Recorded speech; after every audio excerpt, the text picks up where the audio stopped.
Welcome back guys. और आज मैं बात करूंगा एक ऐसे इंडियन जुगाड़ के बारे में जो काम ही नहीं कर रहा, जो कि है जितना रगड़ा उतना तगड़ा।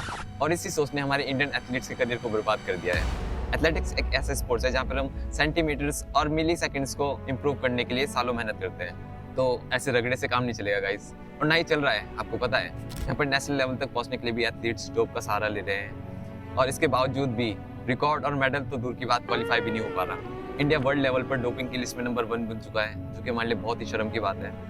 तो आज इस वीडियो में मैं बात करूंगा इसके सॉल्यूशन की, जो कि है सही ट्रेनिंग।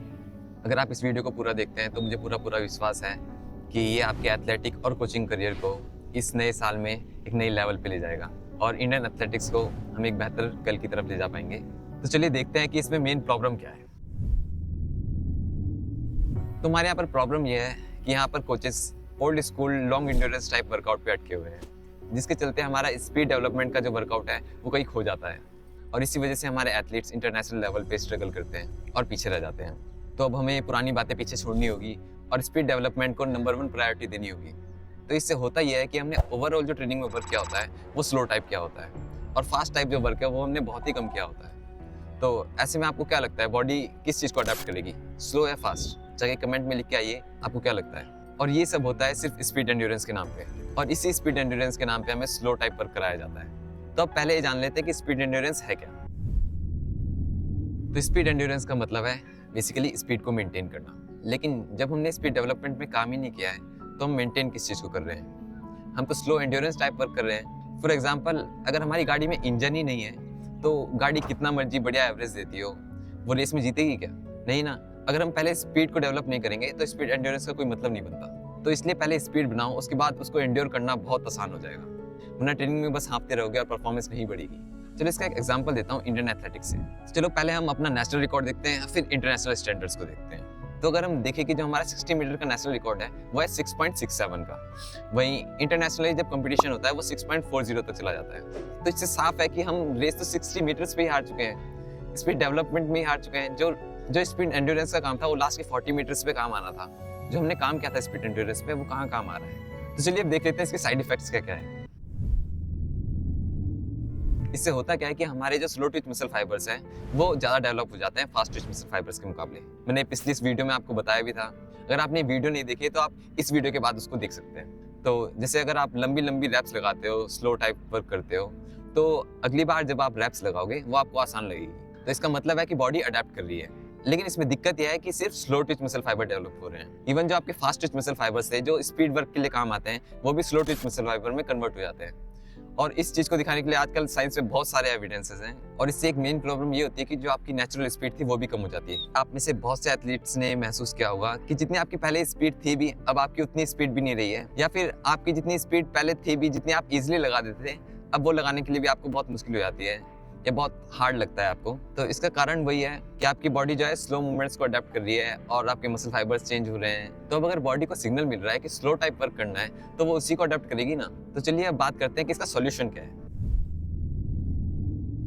लेकिन मैं ये नहीं कह रहा कि जनरल एंड्योरेंस या स्पेसिफिक एंड्योरेंस बेकार है। Aerobic capacity, extensive tempo, lactic acid work ये अपनी अपनी जगह ठीक है, जैसे रिकवरी के लिए या कैपेसिटी बढ़ाने के लिए। लेकिन मेन पॉइंट ये है कि स्पीड डेवलपमेंट को खराब नहीं करना चाहिए। तो अगर मैं टेक्निकली बताऊं तो जो स्पीड एंड्योरेंस होता है वो स्पीड को डायरेक्टली अफेक्ट नहीं करता, लेकिन जो स्पीड होती है वो स्पीड एंड्योरेंस को डायरेक्टली अफेक्ट करती है। तो अगर मैं एक सिंपल एग्जांपल दूं, मान लो कि आप एक बिल्डिंग बना रहे हो, तो स्पीड है उसकी नींव या फाउंडेशन, और स्पीड एंड्योरेंस है उसकी दीवारें या छत। तो अगर आप पहले दीवारें और छत पे काम करोगे और नींव कमजोर रखोगे तो क्या होगा? बिल्डिंग गिरेगी। तो सेम चीज यहाँ पर भी है। अगर आप पहले स्पीड डेवलपमेंट में काम नहीं करोगे तो स्पीड एंड्योरेंस का कोई मतलब नहीं है, आपका सिर्फ टाइम वेस्ट होगा उसमें। तो बात यह है कि पहले जो मेन फोकस है वो अपना स्पीड वर्क पे रखो। उल्टा करोगे तो कोई फायदा नहीं होगा, बस मेहनत बर्बाद होगी, और होती भी आ रही है। तो बेसिकली बात यह है कि अगर आपने पहले स्पीड पे वर्क किया होगा तो स्पीड एंड्योरेंस बहुत आसान हो जाएगा और वो अपने आप इंप्रूव हो जाएगा। मान लो कि आप जो है 100 मीटर में लास्ट के 40 मीटर्स में जो है स्लो हो रहे थे, आप जो स्पीड को मेंटेन नहीं कर पा रहे थे। लेकिन अब अगर आपने स्पीड ही बढ़ा दी है तो आप पहले ही सेम टाइम में ज्यादा ग्राउंड कवर कर चुके हो, मान लो आप पहले 60 मीटर कवर कर रहे थे, आप 70 मीटर कवर कर रहे हो, तो आपके पास एंड्योर करने के लिए बचा ही कितना है? 30 मीटर। 30 मीटर ऑलरेडी आप पे ज़्यादा स्पीड है, तो आप उसे मेंटेन भी ज़्यादा टाइम के लिए कर पाओगे, ज़्यादा स्पीड से कर पाओगे। तो स्पीड एंड्योरेंस पे आपको इतना ज़्यादा काम नहीं करना पड़ा और आपकी स्पीड डेवलप हो गई। मैं ये कहना चाह रहा हूँ कि अपना मेन फोकस स्पीड वर्क पे रखो। अगर आप स्लो टाइप करोगे, आपको पता है फाइबर टाइप भी चेंज हो जाएंगे, स्लो टाइप है वो भी ओवर डेवलप हो जाएंगे और आपका टाइम भी बर्बाद होगा। तो अगर हम 400 वालों को देखें, जैसे किरानी जेम्स हो गए, मैथ्यू हर्डन स्मिथ हो गया या वर्नोन नॉरवुड हो गए, इन सभी की 200 मीटर की अगर आप टाइमिंग देखोगे तो जैसे 2:30, 2:41, 2:31 इसी टाइप की है। और इन एथलीट्स ने जो है 400 मीटर में 43 समथिंग की टाइमिंग लगाई हुई है। वहीं अगर मैं एक्सट्रीम्स की बात करूँ तो जैसे माइकल नॉर्मन हो गए, फ्रेड कर्ली हो गए, आंद्रे दी ग्रास हो गए और वर्ल्ड रिकॉर्ड होल्डर वेदमैन निकर्क हो गए। इन्होंने तो 200 मीटर 20 डाउन लगाई है और 100 मीटर 10 डाउन लगाई हुई है, जो कि हमारे नेशनल रिकॉर्ड से बहुत ज़्यादा बेटर है। और इन एथलीट्स की जो 400 की टाइमिंग है वो 43 समथिंग है। तो आप लगा लीजिए कि ये स्पीड वर्क पे कितना ज़्यादा ध्यान देते होंगे। तो बेसिकली फंडा यहाँ पर वही है कि अगर स्पीड होगी तो मेंटेन भी हो जाएगी, लेकिन अगर स्पीड ही नहीं है तो मेंटेन करना बहुत मुश्किल हो जाएगा, और होता भी आपके साथ यही है।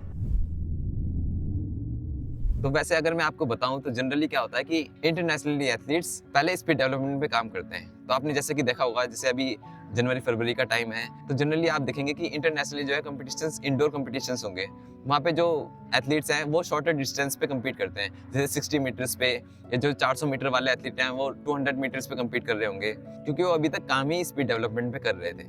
तो और जैसे जैसे आउटडोर सीजन लगता है, जैसे वो समर के टाइम पे आते हैं, तब वो जो है अपने मेन इवेंट पे काम करने लग जाते हैं या स्पीड एंड्योरेंस पे काम करने लग जाते हैं। जैसे उनका 100-200 मीटर इवेंट होगा या 400, 800, 1600 मीटर इवेंट होगा, तो वो उस टाइम पे इस हिसाब से वर्कआउट करते हैं। तो आप देख सकते हैं शुरू में पहले स्पीड डेवलपमेंट में काम किया जा रहा है, उसके बाद स्पीड एंड्योरेंस टाइप वर्क पे काम किया जा रहा है। और ऐसा इसलिए है क्योंकि वो जानते हैं कि पहले स्पीड डेवलप करना ज़्यादा जरूरी है और उसके बाद जो है स्पीड एंड्योरेंस बहुत ज़्यादा आसान पड़ता है। तो दोस्तों, इसी के साथ मैं आशा करता हूँ कि हम इंडियन ट्रेनिंग कल्चर में एक बेहतर बदलाव ला पाएंगे, और इसी के साथ आपको 2025 का ये नया साल बहुत बहुत मुबारक हो। और मैं दुआ करूंगा कि ये नया साल आपके लिए कुछ नया लेकर आए, और अगर ये कुछ नया लेकर नहीं आया तो मैं तो जरूर लेकर आऊंगा। तो दोस्तों, ये वीडियो सिर्फ एक ट्रेलर है, तो इसलिए चैनल को सब्सक्राइब करो, वीडियो को लाइक करो और कमेंट्स में अपनी आवाज़ उठाओ। और अगर आपके कुछ सवाल है वो भी आप कमेंट्स में पूछ सकते हो, तो अपने दोस्तों के साथ जरूर शेयर करें इस वीडियो को। तो इसी के साथ मिलेंगे अगली वीडियो में। जय हिंद। सॉरी दोस्तों, ये वीडियो थोड़ा लेट आ रही है। वैसे तो प्लान मेरा ये था कि मैं 1 या 2 तारीख को इसे अपलोड कर देता, तो मेरा जो वो न्यू ईयर विशिंग वाला सीन था वो भी थोड़ा सेंस करता, लेकिन मैं थोड़ा लेट हो गया, तो इसलिए थोड़ा लेट फिश हो रहा है। 5 तारीख हो चुकी है आज। और मिलते हैं अगली वीडियो में, तब तक के लिए बाय बाय, जय हिंद। और ये मैंने एक बोनस मोन्टाज बनाया है, तो बनाने की कोशिश करिए, इसे ज़रूर देख के जाना, ठीक है? ये बोनस है आपके लिए इस वीडियो का।